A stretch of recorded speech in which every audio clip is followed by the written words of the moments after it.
What's up, everybody? Brothers, sisters, psychonauts, and seekers of truth. It is Ananka, and welcome to my bazaar. Today, I have an LSD slash DMT slash cannabis trip report for you. The title of this trip report is Writing Her Voice, and was submitted to Erowid in 2007 by the user Elevation. With all that being said, let our story begin. I had just finished Daniel Pinchbeck's marvelously weaved metaphysical memoir, 2012, The Return of Quetzalcoatl. And after vicariously experiencing all his psychedelic trips, shamanic rituals, and cosmic revelations, I was eager to take my own psycho-spiritual-delic journey. It had been months since my last trip, so I uncovered my last 3 tabs of LSD I had been saving, a very strong batch of fluff, which has given me many wondrous, colorful experiences before. I tried to convince my friend Z to join me, but ever since she encountered demons deep within the underbelly of Boston's Charles River on an LSD trip, she has had the fear. Even though I consider myself a pretty experienced psychonaut, LSD, psilocybin, mescaline, DMT, 5-MeO-DMT, 2CB, 2CE, 2CI, salvia, molly, ecstasy, plus all sorts of combinations.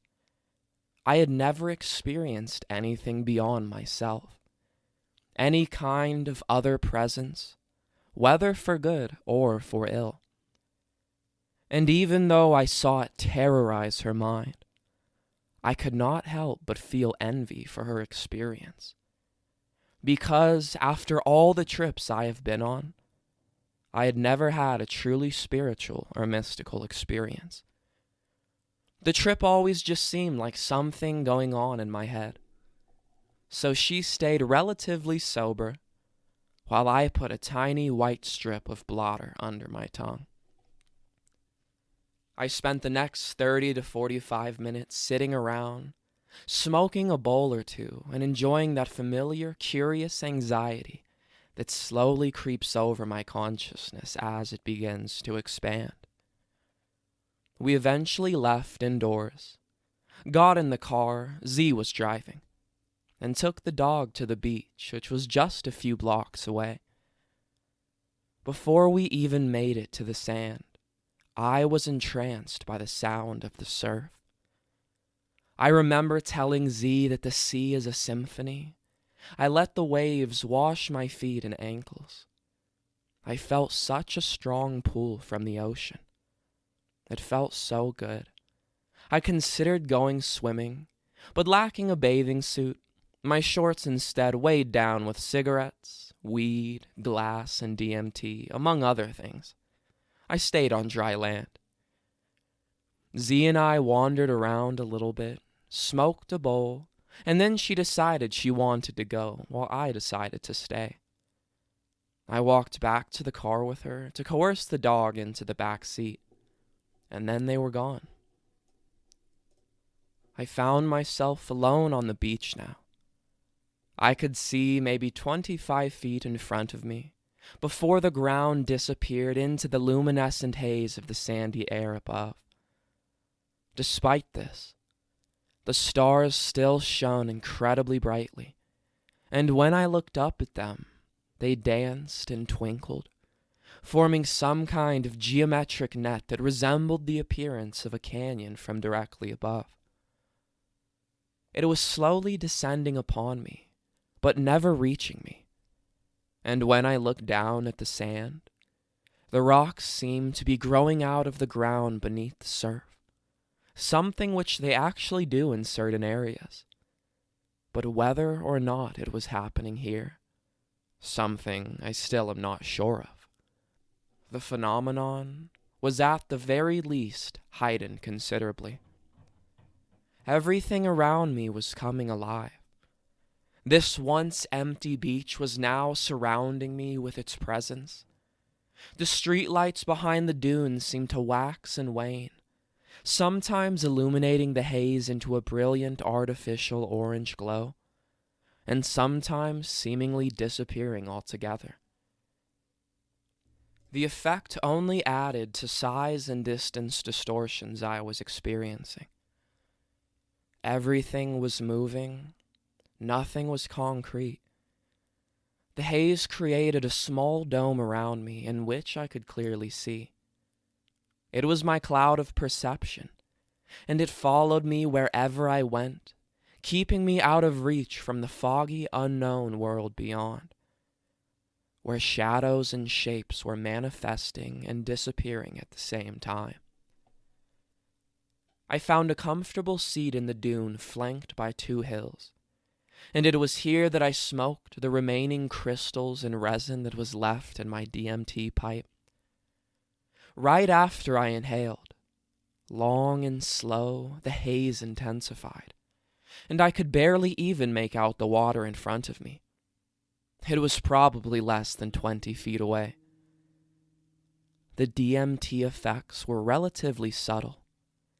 First, the geometric net of stars was noticeably more apparent and complex, but still following the same slow, wiggly descent. Then, when I stood up in a moment of paranoia and saw my cloud of perception to be maybe 10 feet in radius, I had the distinct feeling that I was no longer where I thought I was, that I had somehow journeyed somewhere entirely different. There were more shadow figures wandering in the fog now, though never coming into view, and as I passed a mass of beached seaweed, I remember thinking that it looked like I was clearly on some alien planet. My mind was still accelerating, and the symphony of the sea was ever present, slowly infiltrating my consciousness, though I didn't realize it at the time, finding distractions everywhere.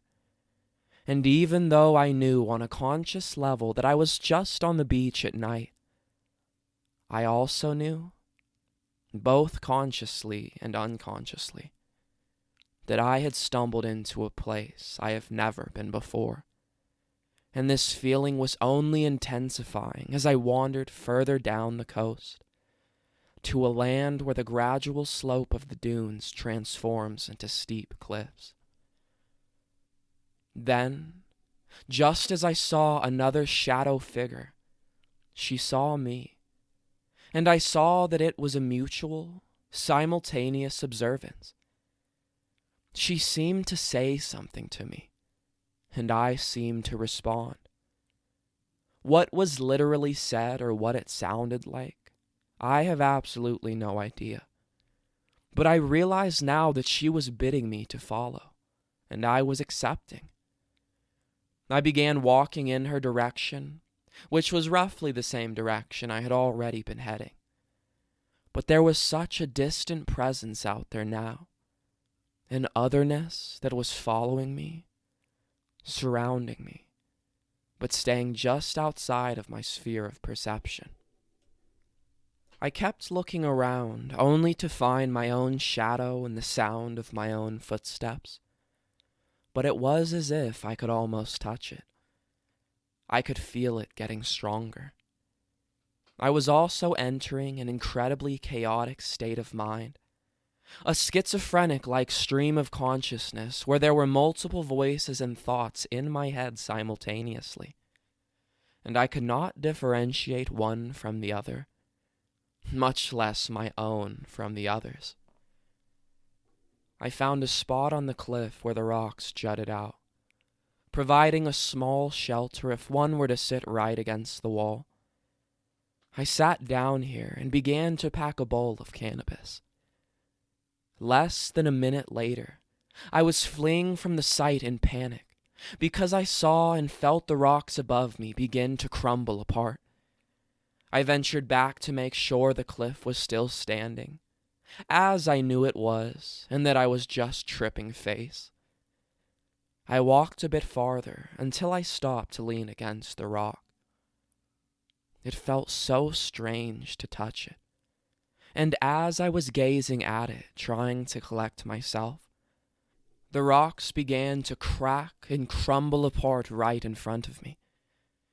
The unknown had now entered my sphere of perception, and matter was dissolving before my eyes. I again fell back from them in utter and complete terror. As I backed up, and as the fear grew, the cracks grew massive, climbing up the walls until I finally calmed myself down, realizing it was being brought on by my emotions. I considered turning back at this point, but I knew I wouldn't be able to forgive myself if I did. I was out here looking for something, and I knew I would find it if I kept looking. So I ventured further, following more shadows in the fog. There were so many of them now, their presence still intensifying. I kept walking toward her ever-changing shape, and as she came into view, I saw that it was a stack of rocks, maybe 3.5 feet high, but stacked perfectly among the rest of the stones on the beach. It struck me, and I remember looking at it, curious, but I did not stop. I kept walking, entering a still higher level of schizophrenia. Everything was so jumbled, I eventually sat down against the rocks again, finally smoking that bowl. I was tripping so incredibly hard at this point. I remember telling myself and all the other voices in my head that I'm just sitting, which made me laugh out loud when I made the connection with the Buddha, and just how ridiculous this all was. I began listening to the symphony of the sea again. I was being lulled into a trance. I did not realize it at this time, but it was her. She had led me there, egged me on, and was singing to me now. Her voice was transcendent. Once in her trance, I found myself to be in a multi-dimensional sonic space. The rhythm and structure of her song created these pulsing, swirling rhythmic harmonies that were of a complexity so incredible, so beautiful. I have never heard anything like this before, and I've been to the beach before. I've heard the sound of the surf crashing against the sea and sand, but never like this. I was shaking now. She was stringing me along one of these harmonic columns of energy, spinning, swirling, whirling, and then, right after a momentary eternity of silence, the string snapped. It unraveled, and I heard the deep, guttural roar of a massive wave. I knew it immediately when I heard it, and I wept at its beauty. Tears streamed down my face as I realized what had just happened. I heard a wave for what a wave really is. Not some rising hill of water that breaks on itself as it approaches the coast, but a huge, swirling formation of energy that journeys miles a minute in its constant cycle. As this all sunk in, I was still trembling. My pulse was tremoring. I was gasping for air, and my body had just been sitting there this whole time. I channeled her, and she channeled me, and the spirit of the water had led me there, against the rocks, where I could hear her sing. The rocks she had led me to were perfectly shaped to resonate the swirling, spinning divine rhythmic harmonies of the waves deep in the sea. I could ride her voice for miles. It was one of the most powerful experiences of my life. Everything was clear now.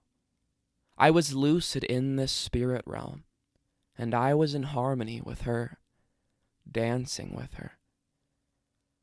The presence I had felt encircling me was now a part of me. I spent a long time out there, hypnotized and enraptured by her breathtaking roars and elaborate cadence. It resonated with my soul. She was a part of me now, and I was in ecstasy. I eventually wandered back to Z, who was asleep.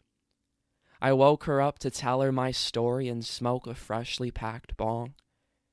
Even blocks up from the coastline, I could still hear her, and I could feel her song below my feet.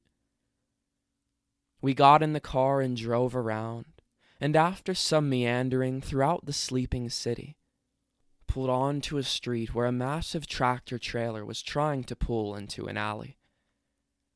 I felt the pulsating in my soul again, but this time totally different. And all of a sudden the power lines above us got ripped apart, exploding in a cloud of white sparks. I yelled at Z to back up, because if the pole was coming down, it would have come down right on top of us. And then again, a second explosion. Luckily, nothing fell and everyone was all right. I told her I anticipated it, feeling it before seeing it, and she said she felt it too. We thought it might have been a small earthquake, but we haven't been able to corroborate this conjecture. In all likelihood, the truck got caught on one of the wires and snapped it apart. This had a similar apprehensive feeling as the wave, but it was more of a cosmic punch to the soul than a trance-inducing song. We spent the rest of the night wandering between the beach and the car, and wherever I went, whether it was an open beach where the sound didn't resonate the same way, I could still hear her. I could still hear the swirling getting faster and faster until it snapped and unraveled, exploding in the crashing of a wave. I was eventually lulled to sleep by her when I finally lay in my bed well after dawn. When I woke the next day, and even now, her song still resonates in my soul. The sea sounds forever different to me now. I went back to the same spot I was in the next night, but this time in the normal, material world, where both the haze and the stars were less available. The rocks were no longer stacked up, and I could only barely hear that whirling energy resonance. But it was still there. The most astonishing thing to me about this whole experience is the fact that I actually got a response from a seemingly unresponsive universe. I was out there looking for spirits, or some kind of other I don't even really know. My normal day-to-day life feels different now. Even though I was in such an altered state, as this surely ranks among the strongest trips I have ever had. And even though I am a little unsure about the linear progression of events, I have no doubt about what I heard in that eternal moment. She sang to me.